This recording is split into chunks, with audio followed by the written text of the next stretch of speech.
5 बजे की 5 बड़ी खबरों में पहली खबर लोकसभा मॉनसून सत्र से जुड़ी है, जो विपक्ष के हंगामे के भेंट चढ़ गया। दूसरी बड़ी खबर उत्तराखंड के सीएम पुष्कर सिंह धामी के दिल्ली दौरे की है, जहां उन्होंने रक्षा मंत्री राजनाथ सिंह और गृह मंत्री अमित शाह से मुलाकात की। कई और केंद्रीय मंत्रियों से भी मुलाकात करेंगे। तीसरी बड़ी खबर यूपी कांग्रेस से जुड़ी है, जहां विधानसभा चुनाव को देखते हुए कांग्रेस ने प्रदेश चुनाव समिति का गठन कर दिया है। चौथी बड़ी खबर लखनऊ के बालू अड्डा मामले की है, जो मासूमों की मौत का अड्डा बन गया। पांचवी बड़ी खबर कोरोना कर्फ्यू को लेकर है, जहां अब यूपी में शनिवार को साप्ताहिक बंदी खत्म कर दी गई है। देखिए, 2022 में यूपी समेत कई राज्यों में विधानसभा चुनाव होने हैं, जिसको लेकर भाजपा ने अपना मेगा प्लान तैयार कर लिया है, जिसको लेकर 16 अगस्त से भाजपा जन आशीर्वाद यात्रा शुरू करने जा रही है, जिसमें 39 नए मंत्रियों को शामिल किया जाएगा। इसको लेकर बीजेपी अध्यक्ष जेपी नड्डा ने 20 मंत्रियों से मुलाकात की है। आपको बता दें कि कुल 39 जन आशीर्वाद यात्राएं निकाली जाएंगी, जो कि 19,567 किलोमीटर की यात्रा तय करेंगे। ये सभी यात्राएं देश के 22 राज्यों की 212 लोकसभा सीटों को कवर करेंगी, जिसमें करीब 265 जिले कवर होंगे। इस यात्रा के लिए सभी राज्य मंत्री 16 अगस्त से और कैबिनेट मंत्री 20 अगस्त से शामिल होंगे। मंत्रियों को यात्रा के लिए कम से कम 3 दिन और अधिकतम 10 दिन का समय तय किया गया है। साथ ही निर्देश है कि मंत्री अपनी लोकसभा सीट को छोड़कर अन्य 3 लोकसभा सीटों पर यात्रा निकालेंगे। और चलिए सीधा दिल्ली का रुख कर लेते हैं। मेरे सहयोगी अविनाश तिवारी इस खबर पर जुड़ गए हैं ज्यादा जानकारी के साथ। अविनाश, देखिए, 5 राज्यों में विधानसभा चुनाव होने हैं, जिसको लेकर बीजेपी पूरी तरीके से तैयार हो गई है। अब ये जो मेगा प्लान तैयार हुआ है, क्या इसकी रूपरेखा रहने वाली है और किस तरीके से इस मेगा प्लान में काम भाजपा के द्वारा किया जाएगा? देखिए प्राची, अगर बात करें तो पार्टी के राष्ट्रीय अध्यक्ष जेपी नड्डा ने अब तक 20 मंत्रियों से मुलाकात कर ली है, जो नए मंत्रिमंडल में शामिल हुए हैं। वहीं अगर बात करें तो आज भी उनके कई सारे मंत्रियों के साथ बातचीत होनी है, जिनमें अगर प्रमुख तौर पे बात करें तो आगरा से सांसद और केंद्रीय कानून राज्य मंत्री एसपी सिंह बघेल शामिल है।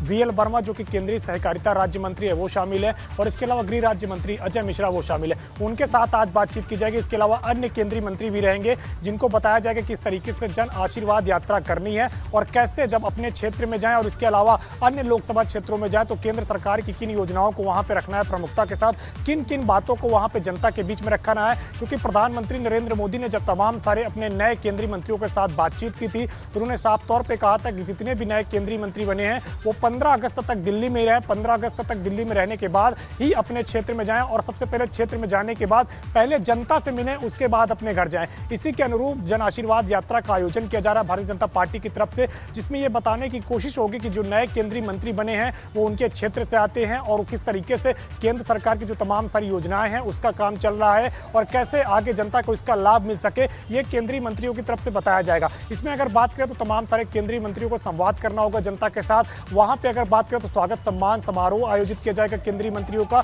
जहां पर वो तमाम सारी जनता से मुखातिब होंगे। तो ये एक रोड मैप पूरा तैयार किया गया है बीजेपी की तरफ से कि आने वाले राज्यों में जो चुनाव है और इसके अलावा देश भर में किस तरीके से भारतीय जनता पार्टी का प्रचार प्रसार हो सके, जिससे कि आने वाले न सिर्फ विधानसभा चुनाव में बल्कि आगे लोकसभा चुनावों में भी या आगे आने वाले विधानसभा चुनावों में भी भारतीय जनता पार्टी को इसका लाभ मिल सके। इसीलिए भारतीय जनता पार्टी ने ये पूरी तैयारी की है, क्योंकि देश के 22 राज्यों में अगर देखिए तो ये पूरी यात्रा निकलेगी, जिसमें अगर बात करें तो 200 के ऊपर तकरीबन लोकसभा कवर की जाएगी। क्योंकि एक मंत्री से ये कहा गया है कि वो अपनी लोकसभा के साथ साथ 3 लोकसभा क्षेत्रों को कवर करे, जिससे कि ज्यादा से ज्यादा जनता के बीच में बिल्कुल, यानी आने वाले वक्त में ये जो चुनावी मोड में भाजपा है वो नजर आएगी और पूरी तरीके से अपनी रणनीति पर काम करती हुई नजर आएगी, ताकि ज्यादा से ज्यादा सीटों पर जीत हासिल कर सके। शुक्रिया आपका अविनाश तमाम जानकारी के लिए।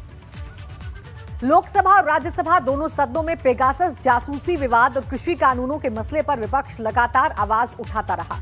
पूरा सत्र हंगामे की भेंट चढ़ गया, लेकिन इन दोनों मामलों पर चर्चा नहीं हो पाई।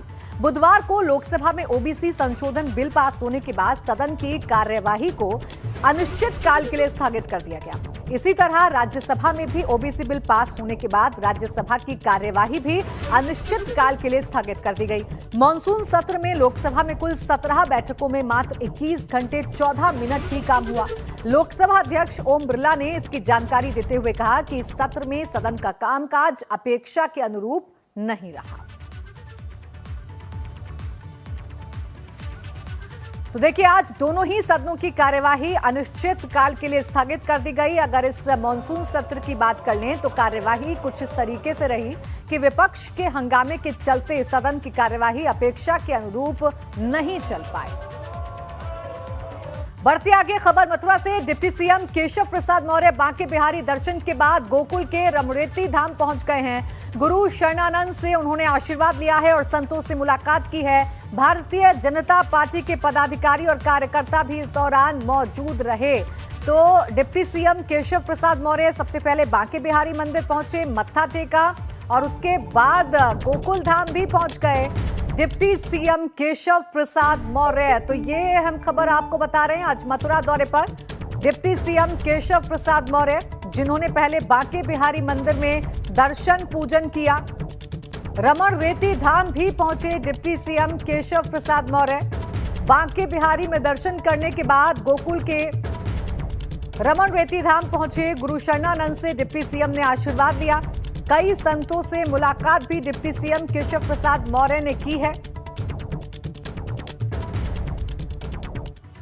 आगे बढ़ेंगे। उत्तराखंड के मुख्यमंत्री पुष्कर सिंह धामी दिल्ली दौरे पर हैं। दौरे के दूसरे दिन उत्तराखंड सीएम ने केंद्रीय रक्षा मंत्री राजनाथ सिंह से शिष्टाचार भेंट की। मुख्यमंत्री ने केंद्रीय मंत्री से सामरिक महत्व को देखते हुए Tanakpur Bageshwar rail line broad gauge की स्वीकृति के लिए रक्षा मंत्रालय के स्तर से भी संस्तुति करने का अनुरोध किया। मुख्यमंत्री ने जखोली रुद्रप्रयाग में स्वीकृत सैनिक स्कूल की अवस्थापना सुविधाओं के लिए एमओयू में संशोधन करते हुए केंद्रीय सहायता का भी अनुरोध किया। इसके अलावा पुष्कर धामी ने गृह मंत्री अमित शाह से भी मुलाकात की और वो परिवहन मंत्री नितिन गडकरी से भी मुलाकात करेंगे। यूपी विधानसभा चुनाव से पहले कांग्रेस की केंद्रीय टीम ने यूपी में चुनाव समिति का गठन किया है। यूपी कांग्रेस चुनाव समिति की लिस्ट जारी कर दी गई है, जिसमें कई वरिष्ठ नेताओं को जगह और जिम्मेदारियां दी गई हैं। चुनाव कमेटी ही प्रदेश में प्रत्याशियों और चुनावी तैयारियों का काम देखेगी। यूपी कांग्रेस की चुनाव समिति में अजय लल्लू, आराधना मिश्रा, प्रमोद तिवारी को शामिल किया गया है। सलमान खुर्शीद, राशिद अलवी, राजेश मिश्रा समेत कई वरिष्ठ नेताओं को इस समिति में शामिल किया गया है। तो मिशन 2022 पर अब कांग्रेस जुट गई है और अब उन चेहरों को जिम्मेदारी दे दी गई है जो 2022 में तमाम रणनीति बनाएंगे और प्रत्याशियों का भी चयन वो करेंगे। सलमान खुर्शीद, राशिद अलवी, राजेश मिश्रा, इनको इस समिति में जगह दी गई है। इसके अलावा निर्मल खत्री को भी, जो कि पूर्व अध्यक्ष रहे हैं यूपी में कांग्रेस के, मोहसिना किदवई पूर्व राज्यसभा सांसद रही हैं, राजीव शुक्ला पूर्व केंद्रीय मंत्री, उन्हें भी जिम्मेदारी दी गई है। यानी जो तमाम बड़े चेहरे हैं कांग्रेस के, उन्हें इस समिति में जगह दी गई है, जिन पर जिम्मेदारी है चुनाव में तमाम रणनीति को बनाना और इस चुनाव में कांग्रेस की परफॉर्मेंस को बेहतर करना। चलिए बढ़ेंगे आगे। राजधानी लखनऊ के बालू अड्डे में फैले डायरिया के प्रकोप से 40 से ज्यादा पीड़ितों का इलाज हजरतगंज के सिविल अस्पताल में चल रहा है, जबकि 2 बच्चों की दूषित पानी पीने की वजह से मौत भी हो चुकी है, जिसको लेकर जिला प्रशासन में हड़कंप मचा हुआ है। जिसके बाद से प्रशासनिक अधिकारियों के साथ ही नेताओं और मंत्रियों का भी इलाके के दौरे का सिलसिला जारी है। यूपी के कैबिनेट मंत्री ब्रजेश पाठक ने भी बालू अड्डा क्षेत्र का निरीक्षण किया और उन बच्चों के परिवारों से मुलाकात की। उन्होंने इलाके में साफ सफाई और इलाज की व्यवस्था का भी जायजा लिया और अधिकारियों को फटकार लगाई और जवाब मांगा। वहीं बीमारी फैलने के बाद प्रशासन में मचे हड़कंप के बीच अपर मुख्य सचिव स्वास्थ्य अमित मोहन प्रसाद और महापौर संयुक्ता भाटिया ने सिविल अस्पताल पहुंचकर डायरिया पीड़ितों का हाल जाना था। बालू अड्डे में डायरिया के प्रकोप को देखते हुए नगर आयुक्त अजय द्विवेदी भी इलाके में पहुंचे और क्लोरीन की दवाई बांटी। इस दौरान नगर आयुक्त ने कहा कि पीड़ितों की लगातार मदद की जा रही है और दूषित पानी से प्रभावित लोगों को अस्पताल में भर्ती करवाया जा रहा है। व्यवस्थाओं को दुरुस्त करने में भी लगा है। इस समय लखनऊ के नगर आयुक्त अजय द्विवेदी जी बालू अड्डा पहुंचे हैं और यहाँ पर लोगों से बातचीत की। जो यहाँ पर उनके कर्मचारी और अधिकारी मौजूद हैं, उनसे भी ज़रूरी यहाँ की जानकारी ली। सीधे उनसे बात करते हैं। सर, अभी तक यहाँ पर आप लोग आए हैं, क्या व्यवस्थाएं की गई हैं और क्या अभी तक जानकारी आई है? इसमें देखिए, जो यहाँ पे जो वाटर सप्लाई है उसमें सभी जगह सैम्पलिंग कराया गया था, सोर्स का भी सैम्पलिंग कराया गया है। तो अभी टेस्ट सारे पॉजिटिव आए अभी तक, लेकिन एहतियात के तौर पे हमने जो अंडरग्राउंड जो पाइपलाइंस थे उनको रिप्लेस कर रहे हैं ओवरग्राउंड पाइपलाइन से, नए पाइपलाइन से, और तब तक के लिए वो सप्लाई बंद करके टैंकर के माध्यम से पानी दिया जा रहा है। कि कल तक हम पूरा जो पाइप नेटवर्क है उसको जो है रिप्लेस कर देंगे। यहाँ पे सामान्य रूप से साफ़ सफाई की जो व्यवस्था है उसको भी ठीक किया गया है, जो कमियाँ थी, और जो ब्लीचिंग पाउडर का छिड़काव कराया गया है और क्लोरीन की टेबलेट्स भी लोगों में डिस्ट्रीब्यूट की गई हैं, ताकि अगर कोई ऐसी बात है तो कोई बीमारी आगे ना फैले। सर, यहाँ पर जो वाटर टेस्टिंग जो हुई थी, जो सैंपल्स की रिपोर्ट आई, उसमें ये सामने आया, जैसा आप ही लोग से पता चला, कि पानी विसंक्रमित है, उसमें गड़बड़ी नहीं है। दूसरी तरफ कल मेयर साहिबा ने कहा कि एक ठेकेदार पर कार्रवाई के निर्देश दिए। ये भी सामने आ रहा है कि सीवेज का पानी जो था वो पाइपलाइन में मिक्स है। तो अगर सीवेज का पानी मिक्स था तो वाटर टेस्टिंग में वो सारे सैंपल पॉजिटिव कैसे आ गए? देखिए, ये जलकल विभाग द्वारा देखा जाता है, और इसमें जहाँ जहाँ पे ये इस प्रकार की आशंका थी कि सीवेज का पानी उसमें मिक्स हो रहा है, उन सबको डिगअप करके जो है टगअप करके उसको हमने देख रहे हैं। तो अभी तक कोई ऐसा बिंदु नज़र में नहीं आया है जहाँ पे सीवर का जो पानी है वो पाइप के अंदर जो है जा रहा हो। अभी तक कुछ ऐसा नहीं आ रहा है कि पाइपलाइन और सीवर पाइपलाइन टूटे हों और मिले हों? जी, अभी तक जो मामला है, तो फिर बीमारी का कारण क्या फिर लगता है? अगर वो ये गड़बड़ी नहीं है, पानी की सैंपल रिपोर्ट ठीक है, तो फिर उसके बाद इसी का परीक्षण किया जा रहा है। एक यहाँ पे सबमर्सिबल पंप भी है जिसका बात की जा रही कि उसमें से भी लोगों ने पानी पिया है, उसको बंद करा दिया गया था, उसकी भी हम लोग जाँच करा रहे हैं। लगातार यहाँ पर लोगों से हमने बात की, उनका कहना है कि इस क्षेत्र में पानी को लेकर समस्या काफ़ी समय से आ रही थी, और वो लोग लगातार आरोप लगा रहे हैं कि सीवर और पाइप का पानी मिक्स होने वाली बात, हालांकि आपने कहा अभी ऐसा नहीं सामने हुआ है। तो लगातार लोगों की शिकायतें आ रही थी, उसके बाद इतना समय क्यों लगा? इसमें भी जलकल विभाग ने अपने तरफ से देखा था। हमने नगर निगम के चीफ इंजीनियर को डिप्यूट किया है, एक इंडिपेंडेंट टीम हमने आज इसमें लगाई है कि आप भी अपने स्तर से इसको परीक्षण कर लें। अगर इस प्रकार का कोई भी चीज़ सामने आती है, उसकी पुष्टि होती है, तो निश्चित कार्रवाई की जाएगी। बहुत बहुत शुक्रिया बात करने के लिए। तो यहाँ पर हमने सुना नगर आयुक्त अजय द्विवेदी जी को, जिन्होंने ये कहा कि अभी तक पुष्टि नहीं हो पाई है कि सीवर का पानी और पीने की जो पाइपलाइन थी उसमें जाकर मिला है। वहीं लखनऊ महापौर संयुक्ता भाटिया भी बालू अड्डा पहुंची और मृतक बच्चों के परिजनों से महापौर ने बात की। इलाके में लोगों का दावा है कि करीब 150 से ज्यादा लोग बीमार हुए हैं। महापौर ने जिम्मेदार लोगों पर कड़ी कार्रवाई की बात कही। कल भी आप आए थे यहाँ पर, लोगों से आपने बातचीत की, सिविल अस्पताल आप गए थे, वहाँ लोगों से बातचीत की, आपने एक्शन के लिए कहा था कि जो ठेकेदार जिम्मेदार है उस पर कार्रवाई। अभी जांच इसके लिए।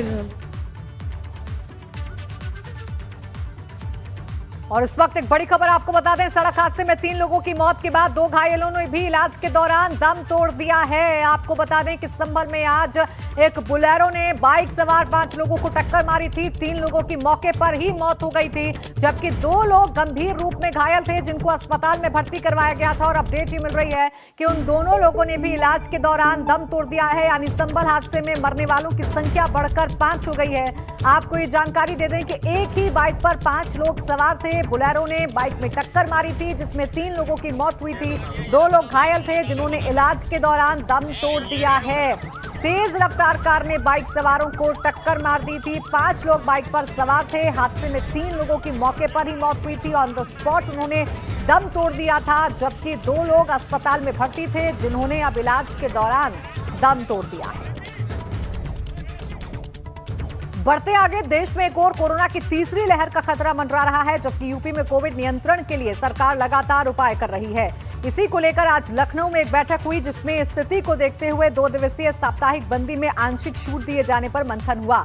आपको बता दें कि शनिवार को बंदी खत्म करने की पर बात हुई है, जबकि रविवार को साप्ताहिक बंदी में छूट मिल सकती है। इसको लेकर गृह विभाग विस्तृत गाइडलाइन प्रस्तुत करेगा। इसके अलावा बेसिक शिक्षा परिषद के विद्यालयों में कक्षा 6 से 8वीं तक की कक्षाओं में नए एडमिशन की प्रक्रिया प्रारंभ कर दी जाएगी। रिश्ता में जो टीम 9 बनी है, उसने हर पहलू पर सतर्कता बरती। उसका ये परिणाम है कि कोरोना का प्रभाव उत्तर प्रदेश में मिनिमाइज रहा है और अब धीरे धीरे कम हो रहा है। शनिवार को जो लॉकडाउन है चल रहा है, वो ये समाप्त होना चाहिए, क्योंकि जब कोरोना की महामारी का प्रभाव कम हो रहा है तो इस दिशा में भी विचार होना चाहिए ज़रूर। और हम समझते हैं कि ये हो भी जाएगा। 2 दिन की जो साप्ताहिक बंदी थी अब उसे घटा दिया गया है। अब शनिवार को साप्ताहिक बंदी नहीं रहेगी, सिर्फ रविवार को ही बंदी रहेगी, यानी सिर्फ रविवार को ही लॉकडाउन रहेगा। अभी तक वीकेंड लॉकडाउन था, शनिवार और रविवार दोनों दिन लॉकडाउन था जब पूरी तरीके से बाजार बंद रहते थे।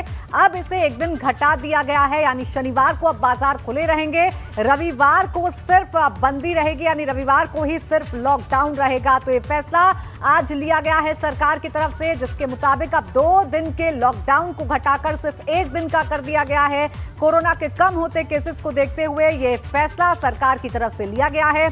आपको बता दें कि यूपी में लगातार 2 दिन, सप्ताह में 2 दिन बंदी रहती थी, अब सिर्फ रविवार को ही साप्ताहिक बंदी होगी। ये बड़ी खबर आपको बता रहे हैं, यानी शनिवार को जो बंदी होती थी, जो साप्ताहिक बंदी होती थी, उसे अब खत्म कर दिया गया है। शनिवार को तमाम बाजार खुले रहेंगे, लेकिन रविवार को बाजार बंद रहेंगे। ये बड़ी खबर इस वक्त, सिर्फ रविवार को ही अब साप्ताहिक बंदी होगी, शनिवार को अब बाजार खुले रहेंगे, तमाम जो दुकानें हैं वो खुली रहेंगी, यानी सिर्फ 1 दिन कर दिया गया है साप्ताहिक बंदी का यूपी में।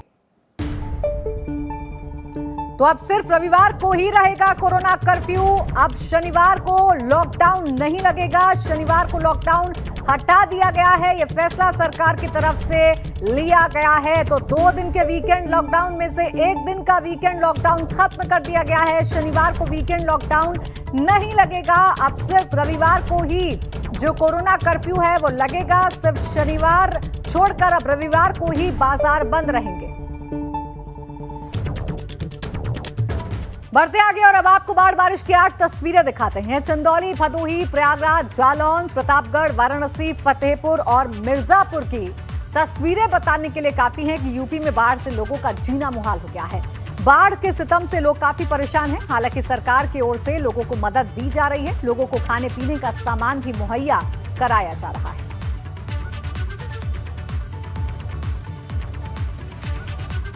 चंदौली में गंगा का रौद्र रूप जारी है। बढ़ते जलस्तर से लोग या तो घर छोड़कर बाहर जाने को मजबूर हैं या फिर सपरिवार घर में ही कैद हो गए हैं। तस्वीरें आपके सामने हैं। पड़ाव स्थित मढ़िया इलाके में पूरा इलाका जलमग्न हो गया है। ग्राउंड फ्लोर पूरी तरह पानी में डूब चुका है। लोग दूसरी मंजिल पर चले गए हैं या तो फिर घर छोड़कर बाहर जाने को मजबूर हैं।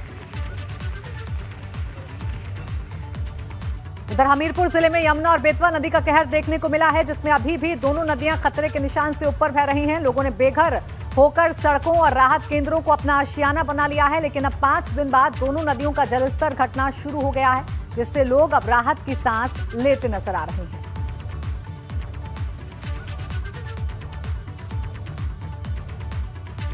और इसी बीच एक अहम खबर अमेठी से मिल रही है, जहां बारिश से कच्ची दीवार गिर गई, मलबे में दबकर एक बच्चे की मौत हो गई। 3 गंभीर रूप से घायल हैं, जिन्हें अस्पताल में भर्ती करा दिया गया है। राजस्व और पुलिस मौके पर मौजूद है। जायस कोतवाली क्षेत्र के मसूद गाड़ा मोहल्ले की ये घटना बताई जा रही है। तो देखिए, लगातार बारिश और बाढ़ की वजह से अब जो जर्जर मकान हैं वो गिर रहे हैं, जिसकी वजह से लोगों की जो मुश्किलें हैं वो और ज्यादा बढ़ गई हैं।